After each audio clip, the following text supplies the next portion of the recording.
pan y todo, que fue el sermón más grande que él hizo, ¿no? Estaban los fariseos, que iban a ver todo lo que él decía para poder prender y poder matarlo. Porque él era un maestro de la desenseñanza, el Señor Jesucristo. Usted lea Mateo 5 en adelante, comienza a cambiar todo, ¿no? Ya no hagas así, ya no hagas así. Maestro decía, ¿por qué todos se lavan las manos y tu discípulo no se quiere lavar las manos cuando come? No, porque ya no va más. Porque él quería cambiar todo, ¿no? Venía a cambiar muchas cosas. No, pero dijeron que ojo por ojo, diente por diente. No, ahora ya no va más ojo por ojo, ni diente por diente. Dice, y te piden que lleve la carga, llevarle. Empezaba a cambiar todo, ¿no? Después decía, no juréis más, ni por el cielo, ni por la tierra, porque el cielo es estrado de Dios y la tierra es donde pone el estrado de los pies del Señor. Amén. Y después decían, pero Señor, ¿qué vale más? ¿El oro que santifica el altar? ¿O el altar? ¿Y qué es lo que santifica el altar? ¿Quién es? ¿Dios? ¿O es la iglesia? ¿O es el templo? Entonces los confundían, ¿no? Cuando le hacían, le decían, te vamos a hacer una pregunta y yo te voy a hacer otra, le decía. Y era como que les tomaba el pelo y comenzaba a cambiar todo, ¿no? Porque para los fariseos era la élite, lo más alto que había. Usted antes, hoy en día suena insultante decir, por ejemplo, Oscar es un fariseo, usted dice, qué mala persona, un fariseo. Yo que dice, este es un fariseo porque me juzga, por ejemplo, por cómo hablo, por cómo me visto, por cómo leo la palabra, por cómo como. Podría juzgarlo, estamos dando un ejemplo, no estamos mal acá, ¿no?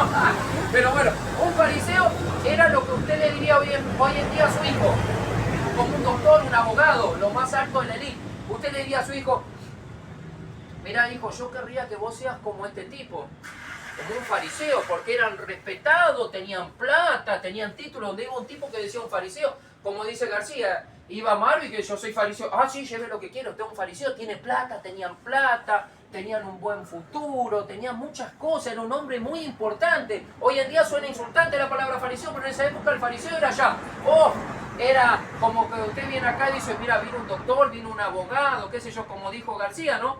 Que va a la iglesia, todo dice, no, es el presidente de tal asociación, no es el presidente de esta iglesia que tiene 10 millones de almas, o digamos, vino Dante Gebel acá y usted dice, vino Maldonado, que eso estamos hablando, Cash Luna, esos que tienen iglesias grandes, ¿no? Después otro tema lo que predican, pero bueno. Amén. Entonces usted dice, claro, por la duda, usted dice, mirá quién vino, y usted nunca le diría a su hijo, yo quiero que seas como una persona, un croto que está por la calle, una persona pobre, ¿no? Usted querría que sea una persona exitosa. Amén. Entonces, ¿a qué queremos llegar con esto? Que el Señor, cuando ellos estaban mirando a los fariseos, comenzaba a enseñar cosas que para ellos no existían.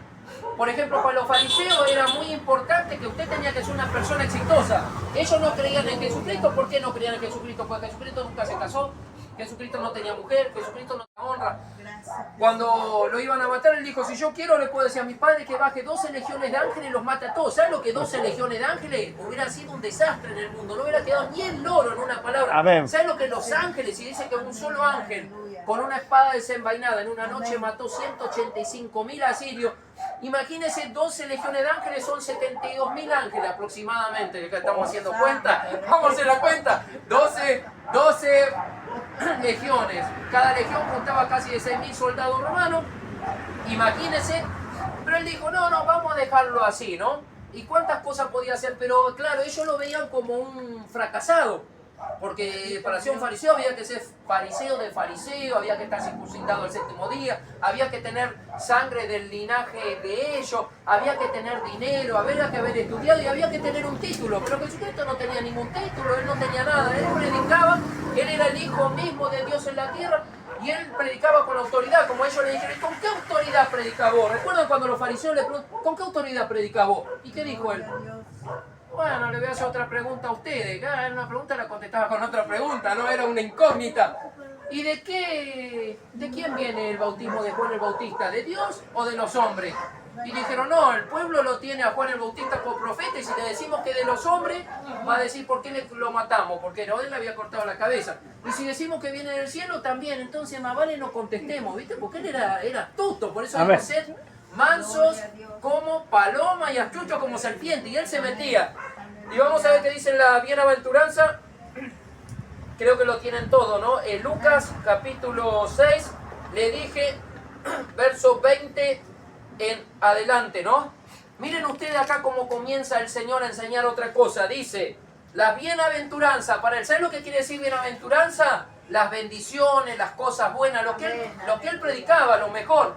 Pero según él, esto no era según los fariseos, ni según el libro de la tabla de la ley. Él cambia, dice así: alzando los ojos hacia los discípulos, dijo, ¿qué hizo? Alzó los ojos y miraba a los discípulos. Seguramente los discípulos estaban arriba del monte, donde él predicaba, ¿no? Dice que alzó los ojos, los miraba, ¿y qué les dijo? Mire qué le dijo, dice, y estaban justo los amados fariseos ahí que lo querían juzgar, dice, bienaventurados vosotros los pobres, porque vuestro es el reino de los cielos. Y los fariseos decían, ¿what? ¿Qué? Los pobres, si nosotros somos ricos, ¿cómo va a decir que bienaventurado el que anda pidiendo un pan, un muerto de hambre? ¿Cómo va a decir que bienaventurado un pobre? Escuche, Jesucristo no dijo bienaventurados los fariseos, los que tienen estudio, los que tienen plata. Bienaventurados los pobres. Y nadie había predicado eso. Ahí era, para ser bienaventurado antes había que ser rico. Como ahora, por ejemplo, yo vengo acá a la puerta y me bajo como antes por el auto que yo tenía. Me bajo de un Z4, me bajo de un Flue, me bajo... Mira cómo cayó el hermano en desgracia. Pero el hombre lo ve así, Dios no ve que usted está en desgracia, por ahí usted está siendo grandemente usado por el Señor. Mire, Jesucristo, siendo Rey de Reyes y Señor de Señores, dijo, las zorras tienen guarida, las aves del cielo no tienen, las aves del cielo tienen nido, y el Hijo del Hombre no tiene ni dónde apoyar la cabeza. Y Él les predica a los fariseos, bienaventurados los pobres. Y ellos dicen, pero este es loco, ¿cómo bienaventurado va a ser un pobre, uno que no tiene para comer? No, si el que es pobre Dios lo desechó. Sin embargo, fíjese la parábola del pobre y Lázaro, rico y Lázaro. Amén. ¿A quién bendijo Dios? ¿Al pobre o al rico? Entonces muchos hoy en día ven así, entienden que porque uno vive bien, porque uno tiene fortuna, pero Jesucristo no dijo eso, era el mundo del revés.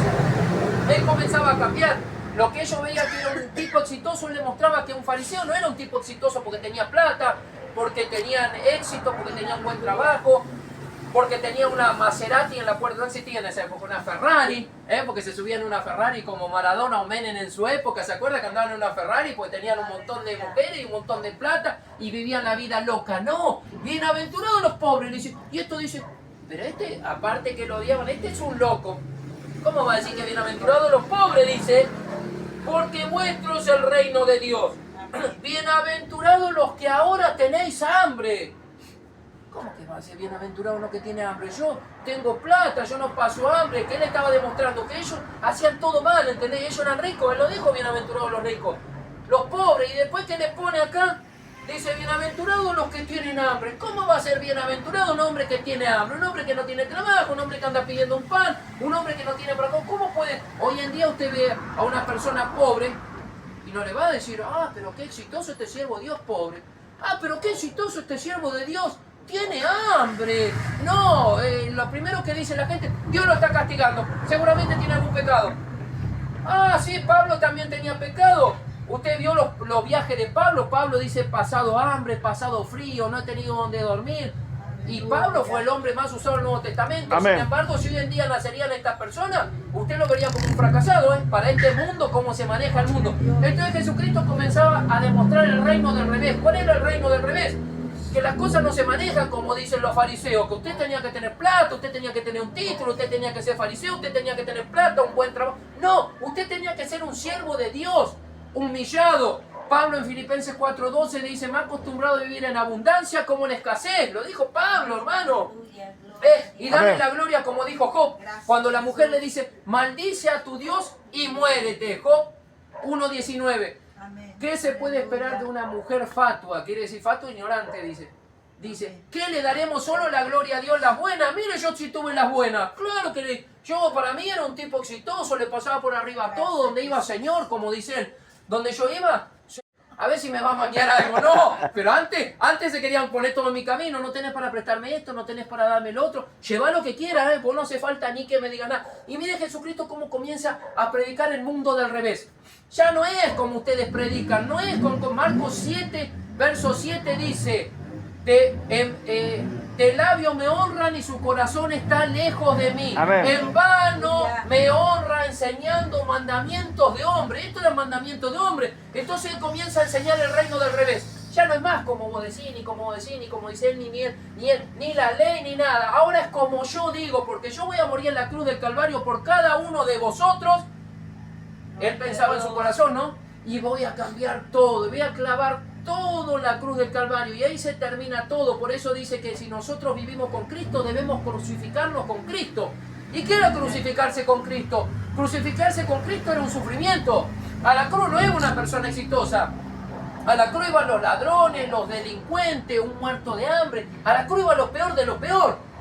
¿Qué piensa? ¿Que la cruz era un orgullo ir a la cruz? Cuando la madre de Jesucristo, María y todas las mujeres que estaban ahí lo miraban a Jesucristo que moría en la cruz, lloraban porque Él murió como un delincuente, pagando por todos los pecados cada uno de nosotros. Y dice la palabra de Dios que cuando Él muere en la cruz, hasta Dios apartó de Él por la cantidad de pecado que tenía, porque muere como un delincuente. Dice que le dice, Padre, ¿por qué me abandonaste? Dice que Dios lo tuvo que dejar por la cantidad de pecado que llevó del mundo. Imagínense cómo muere, como un delincuente. Y Él comienza a cambiar todo, y ya no es como ustedes dicen, ahora es como yo digo. Por eso dejó todas las leyes nuevas, ¿no? Señor, ¿cuál es la ley más grande? Amarás a tu Dios por sobre todas tus cosas y a tu prójimo como a ti mismo. Ama al pobre, acá te está diciendo, ¿entendés? Ama al que no tiene un pedazo de pan para comer, acá te lo está diciendo. Y dice, bienaventurados los pobres. 20, 21. Bienaventurados los que tienen hambre. Nadie había predicado esto, porque para ser un fariseo y poder predicar había que tener plata, no había que tener hambre, había que darle a los pobres y demostrar que había que darle a los pobres. Y decía que cuando le des a un pobre, que lo que le das por la derecha no lo sepa la izquierda, no sepa nadie. Entonces le enseñaba que no era todo hacer como ellos decían. Ahora él empezaba a cambiar. Bienaventurados los que tienen hambre, bienaventurados los pobres. Dice, bienaventurados los que tenéis hambre, porque seráis saciados. Aquí cuando habla que serán saciados en la próxima vida, habla del pan espiritual, ¿no? Que es la palabra de Dios. Y él mientras le estaba llevando la palabra, por eso en Mateo 4:4 él dice, no solo del pan ni del hombre, sino toda palabra que sale de la boca de Dios. Dice, bienaventurados los que lloran. Muchos quieren reír hoy en día, así que tengo esto, que me compré una Ferrari, que tengo una Maserati. Pero a veces el diablo lo tiene engañado a esa persona, ¿entendés? Amén. Todo el día trabajando, todo el día afanado en esto, todo el día cuidando tu plata, tu casa. Hay mucha gente que no quiere salir, no quiere venir al culto, no. Por ejemplo, pero yo dejo todo en manos de Dios, como digo Mateo 6:33, buscad el reino de Dios y su justicia y todo viene por añadidura. Señor, yo salgo, si tiene que pasar algo, yo no voy a morir antes del tiempo. Por más que coma grasa todo el día, por más que me vaya y me cruce entre medio unos delincuentes, todos tenemos un momento que vamos a morir, ya el momento está predestinado. Como dice Jeremías 4:1, 4 y 5, antes de que naciera ya te había predestinado, porque existe el destino. Dice que fuimos predestinados, preparados, nadie va a morir antes. Fíjese Pablo, los sufrimientos, los padecimientos, cuando él dice, me azotaron 39 veces menos una por Cristo. ¿Usted piensa que lo azotaron con una vara? Dice, ¿usted sabe? Con una vara le daban, ¿sabe lo que dolía eso? Y la persona dice que podía morir cuando lo azotaban con la vara. Dice que si moría antes de los 39 azotes, ¿sabe lo que es 39 azotes? Y mire usted, un hombre que él tenía que decir, no, a mí Dios me protege, a mí nadie me va a tocar porque yo soy un siervo de Dios. Y era reungido. Pablo ayunaba, oraba, buscaba a Dios, hacía vigilia. Y sin embargo él cuando le iban a pegar no dijo, no, yo soy un siervo de Dios, a mí nadie me va a pegar. Se arrodilló, le dieron, y dice que si se pasaba, por eso dice 39 varazos, menos uno. Si se pasaba y le daba más uno al tipo, porque el tipo se escarnecía, estaban preparados para golpear los verdugos, y le daba, y si lo mataba después de 40 varazos, porque podía morir. Y usted mire lo que sufrió, lo que padeció Pablo. Si a Pablo y a Jesucristo lo vemos hoy en día con los ojos carnales, de la carne acá, y lo veríamos como unos fracasados para este mundo. Como le digo, no tenían plata, no tenían un buen laburo, no tenían éxito, no tenían nada, ¿entendés? No tenían propiedades. Entonces usted lo vería hoy en día, iban de casa en casa pidiendo, y dice que las mujeres lo servían ayudándolo con sus bienes. Las mujeres vienen. Amén. Y acá comienza a decir, bienaventurados los que lloran. Y usted dice, ¿cómo voy a ser aventurado yo si estoy llorando? No, pero qué problema acá. Fíjese, el 23 dice, bienaventurado el que llora. Y usted dice, ¿cómo yo puedo ser? Sí, porque a veces hay que pasar procesos, hermano, porque Dios lo tiene que procesar. Somos, como dice Jeremías 18, como el alfarero, como el barro en las manos del alfarero. Debemos pasar procesos. A veces se nos muere un pariente, a veces perdemos un trabajo, a veces no tenemos para comer, a veces no tenemos plata, a veces estamos en una cárcel, a veces estamos en un hospital. Dice que aquellos que lo aman, todo lo ayuda bien. Usted dice, está llorando. Sí, ahora está llorando, pero cuando pase el proceso usted va a darse cuenta por qué lloró, por qué Dios lo pulió, por qué Dios lo preparó. Dice que el oro, el hombre debe ser probado como el crisol en el oro, el Señor, ¿no? Y dice que el oro, para sacar la pureza, hay que quemarlo y procesarlo. Y así somos nosotros, para estar puros y limpios. A veces debemos pasar lucha, procesos. que nuestra mente finita, porque nuestra mente finita llega hasta el techo, pues la de Dios es infinita, no entendemos, decimos, Señor, yo no entiendo por qué estoy pasando esta prueba, esta lucha, si yo te estoy sirviendo bien, Santo. y acá dice, bienaventurado los que lloran. Santo. Y eso decía, ¿cómo va a ser aventurado un tipo que tiene hambre, un tipo pobre, un tipo que llora? Y él que dijo, bienaventurado contra los fariseos decían, este es un loco, ¿cómo va a decir que un tipo que tiene hambre, porque un tipo que tenía hambre ellos lo despreciaban, es bienaventurado? No. ¿Cómo va a decir que un tipo pobre es bienaventurado? ¿Cómo va a decir que uno que llora? No, tiene que decir uno que ríe.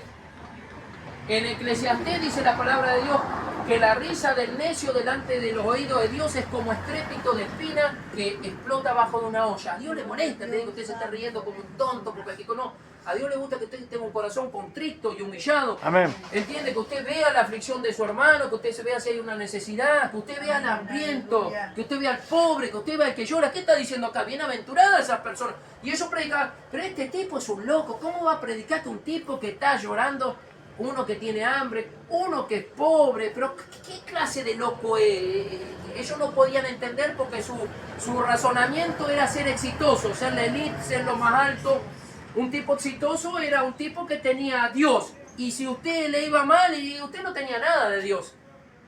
Entonces Jesucristo no tenía nada de Dios, porque si lo vemos a Jesucristo que comienza el ministerio a los 30 años, dura 3 años, se va a parar en una cruz, muere con los delincuentes, lo insultan, lo escupen, le dicen, bájate de la cruz si eres hijo de Dios. Y él tenía poder de bajar, y casi él estaba ahí, Señor, perdónale los pecados, crucificado. No saben lo que hacen, le habían lacerado las manos, clavado clavos. Lo habían hecho de todo. ¿Y él hacía algo? ¿Qué decía? Que Dios los perdone, tenga misericordia de ellos. Amén. Y vamos a ver a lo que el Señor llamaba bienaventurado.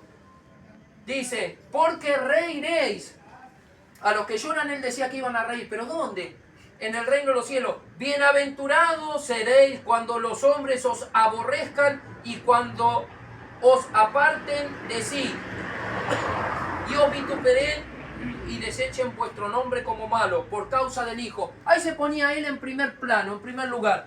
Bienaventurado cuando los hombres los vituperen y hablen mal de vosotros y ni siquiera se quieran acercar. Aleluya. Lo decía por él mismo, pero le enseñaba que después tenían que pasarlo él. Él mismo dijo, si al padre de la casa lo llaman Belcebú, ¿sabe lo que es Belcebú? Es el demonio de las 7 moscas, tiene un demonio horrendo. Y si a mí me llamaron Belcebú, que él hacía milagros, que él sacaba demonios, que él exorcizaba gente, que él multiplicaba los panes, dice a la gente, échense en el mismo sermón del monte sobre el pasto y les enseña a orar acostado. Cuéntense, vamos a orar. ¿Cuánto hay? 6 panes, 3 pescados, traigan que lo vamos a multiplicar. Y dice que eran 5.000 hombres que él contó y sobraron. ¿Y qué enseña? Y ellos decían a los fariseos, no, hay que orar arrodillado, hay que orar parado en el templo. Y él dijo, nada, cuéntense acá en la yerba, yo les voy a enseñar a orar. En Mateo 6:7 también dice, maestro, ¿cómo debemos orar? ¿Y qué le dice? No hagan como los fariseos que cuando van ahí les gusta que los vean todos, que oran en el templo. Ustedes vayan y enciérrense